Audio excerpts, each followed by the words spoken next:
और अपने अपने राज्यों में कमल खिला दिया। यह परिणाम यह बताता है कि बीजेपी विरोधी दल के किसी नेता को तोड़ने से पहले उसके बारे में कितना तगड़ा होमवर्क करती है। ऐसा नहीं कि कोई भी आए चला जाए और उसको टॉप पर पहुंचा दे। मतलब बीजेपी इस हद तक एनालिसिस करती है कि किस नेता के आने से बीजेपी का जनाधार कितना बढ़ेगा और वो नेता विरोधी दल को किस लेवल तक डैमेज कर सकता है। क्योंकि आप समझिए कि राजनीति में जब भी कोई बड़ा नेता दल बदलता है तो अकेला नहीं आता है, वो अपने साथ सैकड़ों भरोसेमंद पार्टी वर्कर्स और भारी भरकम वोट बैंक भी लेकर आता है। हेमंता बिस्वा शर्मा और सुवेंदु अधिकारी दोनों के केस में ऐसा ही हुआ। ये दोनों जमीनी पकड़ रखने वाले नेता हैं। इन दोनों नेताओं को अपने पुराने दल की कमजोरियां, रणनीतियां और आंतरिक हालात की भी पूरी जानकारी थी और इसी जानकारी को बीजेपी ने असम में कांग्रेस के खिलाफ और बंगाल में टीएमसी के खिलाफ स्ट्रेटेजिक हथियार के तौर पर इस्तेमाल किया। हेमंता जैसे विरोधी दल के दमदार और बड़े जनाधार वाले नेता को पार्टी में शामिल करने का रिस्क और प्रयोग बीजेपी ने 2015 में असम में किया था और एक साल बाद ही 2016 में असम में बीजेपी की सरकार बन गई। यानी यह बीजेपी का प्रयोग 100% सफल रहा। हेमंता के नेतृत्व में यह तीसरी बार है जब असम में बीजेपी का सीएम शपथ लेगा। पहली बार वाले में नहीं थे, दूसरी बार वाले में हेमंता सीएम बने। इसके बाद बीजेपी ने असम वाला यही प्रयोग बंगाल में दोहराया। बीजेपी ने 2020 में ममता के सबसे मजबूत नेता शुभेंदु अधिकारी को तोड़कर अपनी ओर मिला लिया। आप सोचिए कि जिस नंदीग्राम आंदोलन से ममता बनर्जी बंगाल की सत्ता तक पहुंची थी, 15 साल तक राज किया था, उस नंदीग्राम आंदोलन का जमीनी रणनीतिकार यही शुभेंदु अधिकारी थे। और इसीलिए 2014 के बाद जब बीजेपी बंगाल में अपनी जड़ें जमाने में लगी थी, तब शुभेंदु अधिकारी बीजेपी की नजर में आ चुके थे, क्योंकि बीजेपी को बंगाल में कोई ऐसा चाहिए था जो ममता बनर्जी को टक्कर दे, मजबूत और साफ छवि का नेता हो। ममता के खिलाफ शुभेंदु अधिकारी का चुनाव करना बीजेपी के लिए यहां पर भी सही फैसला साबित हुआ। शुभेंदु को शुरू से ही पीएम मोदी और अमित शाह का भरपूर सहयोग मिला। और एक तस्वीर आपके सामने रखता हूं।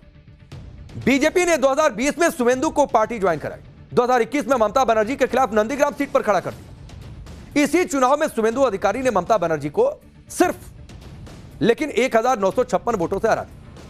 लेकिन बंगाल के सीएम को हराने से शुभेंदु का कद बंगाल बीजेपी में सबसे बड़ा होना भी था। बीजेपी ने शुभेंदु अधिकारी को इसका इनाम दिया और बंगाल विधानसभा में विपक्ष का नेता बना दिया। फिर साल 2026 यानी इस बार वाला चुनाव आया, शुभेंदु अधिकारी ने करिश्मा फिर दोहरा दिया। आपकी ममता बनर्जी के घर तक पहुंचे, यानी भवानीपुर में उन्हें 15,000 से ज्यादा वोटों से हरा दिया और सीएम की कुर्सी भी छीन ली, क्योंकि पार्टी भी हार गई थी।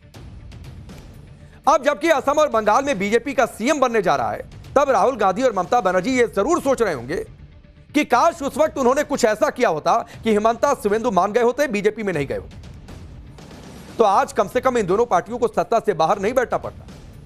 इसीलिए बंगाल में बीजेपी विधायक दल की बैठक में अमित शाह ने शुभेंदु अधिकारी की तारीफ की और कहा कि शुभेंदु ने ममता को 2 बार हराकर और इस बार तो उनके घर में हराकर अपनी लोकप्रियता साबित की है। सुनिए। भवानीपुर की जनता का भी मैं बहुत बहुत धन्यवाद करना चाहता हूं।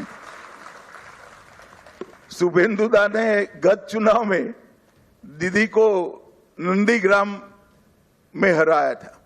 मैंने दीदी का एक इंटरव्यू देखा था, वो कहती थी मैं इनके गढ़ में लड़ने के लिए चली गई। दीदी इस बार तो शुभेंदु दा ने आपके घर में आकर हराया है।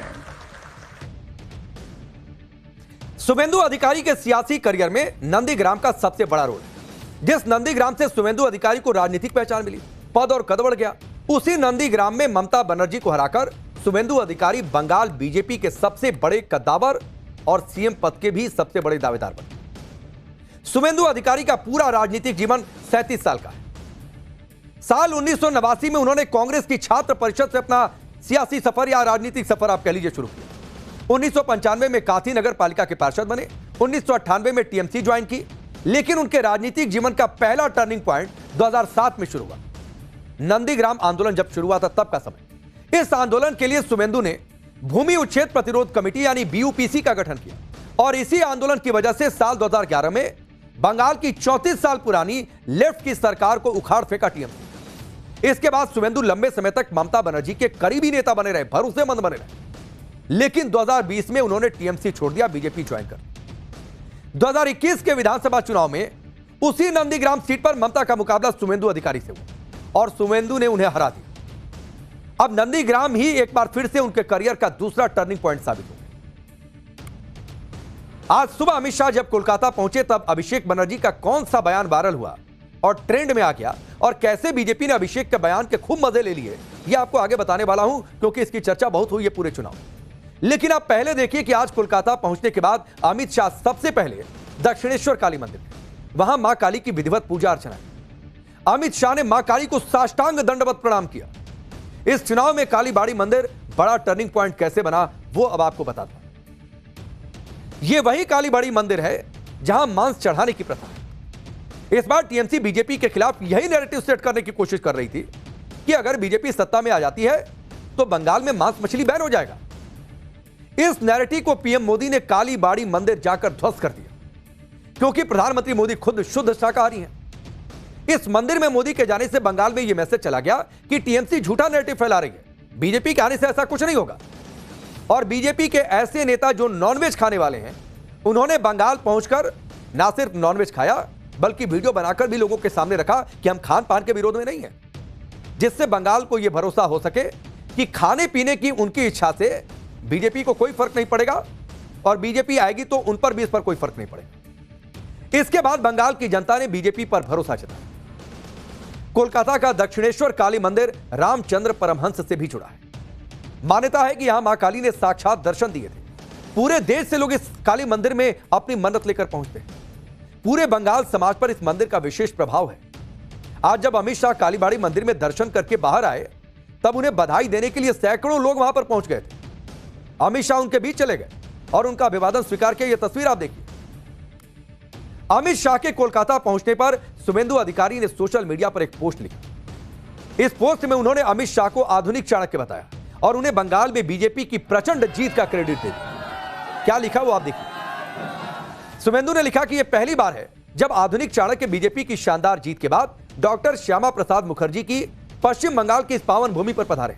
आपका रणनीतिक दूरदृष्टि ही इस ऐतिहासिक विजय की आधारशिला रही। बंगाल की जनता प्रधानमंत्री के दूरदर्शी नेतृत्व में सुनार बांग्ला का पुनर्निर्माण करने के लिए पूरी तरह तैयार है। यह लिखा शुभेंदु अधिकारी ने सोशल मीडिया पर। लेकिन इन सबके बीच मजे भी लिए आज भारतीय जनता पार्टी ने और मजे लिए अभिषेक बनर्जी के। कहा जाता है कि कॉन्फिडेंस सही है, लेकिन पॉलिटिक्स में अगर आप ओवर कॉन्फिडेंट हो जाएंगे तो यह कई बार उल्टा पड़ जाता है। यही हुआ और ऐसा होता है तो फिर आदमी मुंह दिखाने लायक नहीं बचता। अभिषेक बनर्जी के साथ भी ऐसा ही हुआ। अभिषेक बनर्जी ने, आपको याद होगा कि चुनाव के मंच से अमित शाह को खुल्लम खुल्ला चैलेंज दे दिया था और चैलेंज दिया था कि दम है तो आइए 4 मई को कोलकाता में रुक जाइए, 12 बजे के बाद मिलूंगा। आप सोचिए, देश के गृह मंत्री को धमकी दी थी, चैलेंज दिया था। आज जब अमित शाह कोलकाता पहुंचे तो सोशल मीडिया पर लोग अभिषेक से पूछने लगे कि भाई शाह आ गए, आप कहां हो, आते क्यों नहीं, चैलेंज का क्या हुआ। और वही बयान लोगों ने सोशल मीडिया पर शेयर करके मजे लेना शुरू कर दिया। दिल्ली बीजेपी ने भी अपने सोशल मीडिया हैंडल से एक वीडियो शेयर किया जिसमें लिखा था कि अमित शाह तो कोलकाता पहुंच गए, लेकिन अभिषेक बनर्जी का कहीं पता नहीं है। बीजेपी सांसद राहुल सिन्हा ने भी अभिषेक बनर्जी पर तंज कसा। तो अहंकारी लोग ने कहे थे जो अमित शाह को या कोई केंद्रीय नेता 4 तारीख के बाद आ नहीं पाएंगे। आज देखिए 56 इंची छाती लेके अमित शाह यहीं पर आया। और जो लोग ऐसा अहंकारी बात कहे थे वो लोग मुख छुपा के मेरे घर पे बैठा है। आगे बढ़ते हैं, बातचीत करते हैं। कुछ हमदर्द भी हैं। ममता बनर्जी के हमदर्द अखिलेश यादव साल 2024 में लोकसभा चुनाव के बाद से ही बीजेपी को पीडीए यानी पिछड़ा, दलित और आधी आबादी विरोधी बताने में जुट गए। दूसरी ओर राहुल गांधी ने भी बीजेपी को ओबीसी विरोधी बताने का दुष्प्रचार शुरू कर दिया। पिछले करीब 2 साल से ये दोनों नेता बीजेपी के खिलाफ यही नैरेटिव सेट करने में जुट गए कि भाई ये बीजेपी पिछड़ा विरोधी है, दलित विरोधी है, महिला विरोधी है। लेकिन बंगाल चुनाव में सब नैरेटिव की धज्जियां उड़ गई। अखिलेश और राहुल के इस नैरेटिव की हवा निकल गई। अब कैसे ये नैरेटिव की हवा निकल गई, मैं आपको आंकड़ों के जरिए समझाता हूं। फिर आपको यह लगेगा कि यह पिछड़ा विरोधी वाला जो नैरेटिव था, कैसे वो सिर्फ चुनावी फायदा लेने के लिए वो नैरेटिव गढ़ा गया था। बहुत ध्यान से आप इस आंकड़े को देखिएगा कि क्या बीजेपी पिछड़ा विरोधी है। जो नैरेटिव सेट किया जा रहा था, इसका आप एक तस्वीर मैं आपको दिखाता हूं और यह तस्वीर आपको क्लियर कर देगी कि कैसे बंगाल ने एक बड़ी लड़ाई में बीजेपी को फायदा दिलाया है आने वाले समय में। अब बंगाल में आप देखिए, सबसे पहले मैं आपको बताता हूं कि जो एससी की 68 सीटें हैं और इन 68 सीटों में आप देखिए बीजेपी कितना जीती और टीएमसी कितना जीती। बीजेपी ने 51 सीट जीती है और टीएमसी जीत रही है 17 सीट।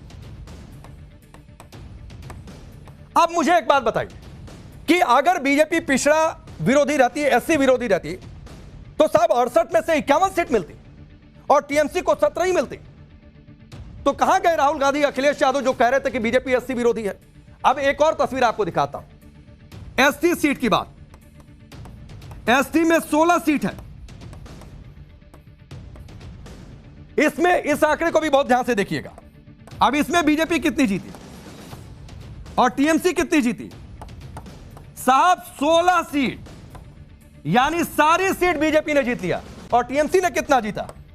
0, गोल अंडा, यह मिला टीएमसी को। तो अगर एससी एसटी विरोधी का नैरेटिव है तो फिर यह नैरेटिव बंगाल चुनाव में क्यों नहीं चला? और इसीलिए यूपी में हड़कंप मचा हुआ है, खलबली मची हुई है कि साहब ये वाला नैरेटिव अगर चला गया यूपी में घूम घाम के तो फिर क्या होगा, क्योंकि वहां तो पीडीए वाला नारा दिया जा रहा है। मतलब आप ऐसे देखिए कि बंगाल की कुल 294 सीटों में से कुल जो है 294 सीटें बंगाल में कुल 294 सीटें हैं और उन 294 सीटों में से एक मैं आपको आंकड़ा रखता हूं, कुल जो 84 सीटें हैं ये आरक्षित सीटें हैं और इन आरक्षित सीटों में से कितना किसके हिस्से गया ये भी आप एक तस्वीर आप देखिए, फिर उसके बाद आपको अंदाजा लगेगा कि दरअसल तस्वीर क्या है। इन 84 सीटों में से जो बीजेपी जीत रही है, बीजेपी और टीएमसी, बीजेपी सीट जीती है 67 और टीएमसी जीत रही है सिर्फ 17। अब सोचिए 294 सीट में से 84 आरक्षित सीट, इन 84 में से 67 बीजेपी जीत रही है और टीएमसी जीत रही है 17। तो काहे का पिछड़ा दलित विरोधी भाई, ये नैरेटिव फैलाना बंद करिए और यही नैरेटिव अगर फैलाते रहेंगे तो दूसरे चुनावों में आपको बड़ा नुकसान झेलना पड़ेगा। अब कौन दलित है, पिछड़ा विरोधी है, बीजेपी है कि इंडिया गठबंधन है, इसका फैसला बंगाल की जनता ने कर दिया है। और इसी के साथ जो मैं पहले कह रहा था कि अखिलेश और राहुल गांधी का झूठा नैरेटिव भी औंधे मुंह गिर गया है। तो यह तस्वीर याद रखिएगा और इस तस्वीर की भनक जो है आने वाले समय में आपको यूपी चुनाव में भी देखने को मिलेगी, क्योंकि वहां पर भी पीडीए वाला खेल चलेगा। तो पीडीए वाला खेल कहीं फिर ना उल्टा पड़ जाए। मतलब इतना साफ जनादेश होने के बावजूद टीएमसी हार मानने को तैयार है। ममता बनर्जी ने हारने के बाद पद से इस्तीफा ही नहीं दिया। यह भी हुआ। लोकतंत्र के ऐसे अपमान पर बीजेपी ने ममता बनर्जी और अभिषेक बनर्जी का एक एआई वीडियो जारी किया। इस वीडियो में ममता और अभिषेक को यह बात करते हुए दिखाया गया कि हार का ठिकरा एसआईआर और ईवीएम पर फोड़ देना चाहिए। तो बंगाल में 15 साल बाद इतनी प्रचंड हार टीएमसी को पच नहीं रही है, इसीलिए पूरे बंगाल में हिंसा, हत्या, बमबाजी, धमकी सब चालू। कल हावड़ा में जो बम फटा था उसका नया वीडियो सामने आया। इस वायरल वीडियो में बम धमाके के बाद धुआं दिखाई दे रहा है। आप तस्वीर देखिए, गली में भगदड़ मची हुई है, लोग भाग रहे हैं, अफरा तफरी। इस इलाके से जीत कर आई बीजेपी प्रत्याशी और आरजीकर केस में जान गंवाने वाले